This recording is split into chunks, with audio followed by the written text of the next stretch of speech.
हाँ रे हमर मुंह ना निख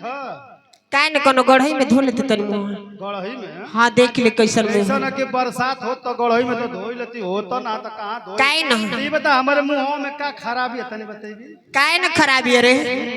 करे मोटका हमारे तनी फूलल है पहले बता।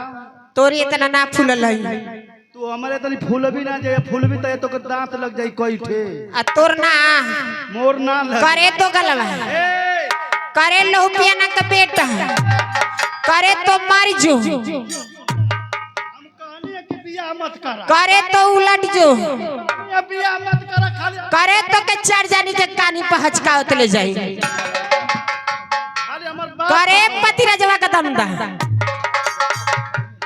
खाली हमर बाप हमके बोर देला ले जाए के हमर बाप हम एठे माल फसौले रहनी दोहरी घाट का हम कहनी ओसे कई ले थई। हाँ हम जानत है कि तोरे मौसी के उलाई की रह खाली चार चक्का पे लोहा गल दू चक्का का लोहा गल नहीं के वजह से ई सुना था हम आहू के सुनवावत हवा। अरे ए माई सुन का रे बेटा बेटा तो माई का बेटा बेटा ना कहो मायरा मोर लइकवा कमाई अच्छा हम जानी कि तोर माई देखत है मुर्जा मुर्जा गिरत है लइका ओइसा न लिए भी कई दवा जन्मा जन्मा के जैसा रहबी वैसा ना पैदा होई। करे तो गलवा के मजा के मरला मजा हम मरनी देली तू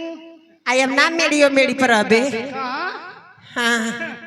हाँ रे हाँ हमारे जैसा हमारी ऐसा कि तो के नुंडली रे तू हाँ रे तू नुंडली हाँ अरे पिछड़े पिछाड़े डल्ले होई भी हाँ हाँ कुल जगह डलवाई के आईली तो फिर हम आई के अंडलवा ना समझ गईली हाँ हमके मालूम अपने अछलाल जी जैसे ना पूछले तू अपने चाचा के लइका से धरा लली हम ना जानत हई। हाँ तो अपने मौसिया के लेके लड़किया के भगल ले तो ना जानत हई हां बगल ले आइलू ओकरे बाद ना अछलाल से ना बिया भयल हमर बाबूजी रहना कहना वो तोहर बाबूजी लोपियन वही में कन्हम सुनला कहनी कि दलितर मेहरारू से मैं शादी करवावा तू गाड़ी सुना हम हूं के सुनावा। ए देखा हां का बोला जनते बड़ा के झगड़ा करे ना आइल बनी जा हां झगड़ा करे तो ना आलो मगर आए थे तोरा से बात कहता नहीं हमसे हाँ हां कहा ये कहता नहीं कि हम आपके घर में हम ना रहो हमारे घर में ना रह। हाँ अरे हमारे घर में काहे ना रह। हाँ रे ना रहो रे तोरे घर में अरे तो कहा ना रवि का तो परेशानी है का हैरानी है करे हां तोर बाप घर कोठी के देखा के करकटे के घर में रखले बा अच्छा कोठी के देखाई के हाँ तो तोके कौन देखल न तो तोरे बाप के देखौले रहना काहे न वही घर में न उतर के अइले तो तोरे बाप के आंखिया फूटल रह आ तोरे बाप पखिया फुटल हाउ दो गलवा जन बैठल ह हाउ लोपिया ना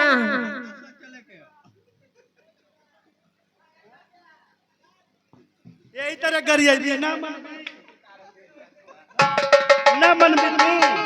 यही तरह हाँ रे ना मानो यही तरह भी हाँ रे यही तरह रह यही तरह भी रहब रे तोर जौन कल बन तोन कल ले जोन करल बनी कहले हाँ तू अब जानत नहीं जाई का प्रधान अब आयल हम अरे जा जा प्रधान हम भैया ना हो डेरा के चल गए न नहरी में हां प्रधान यो मर्दवा घूसा ले ले रहा हे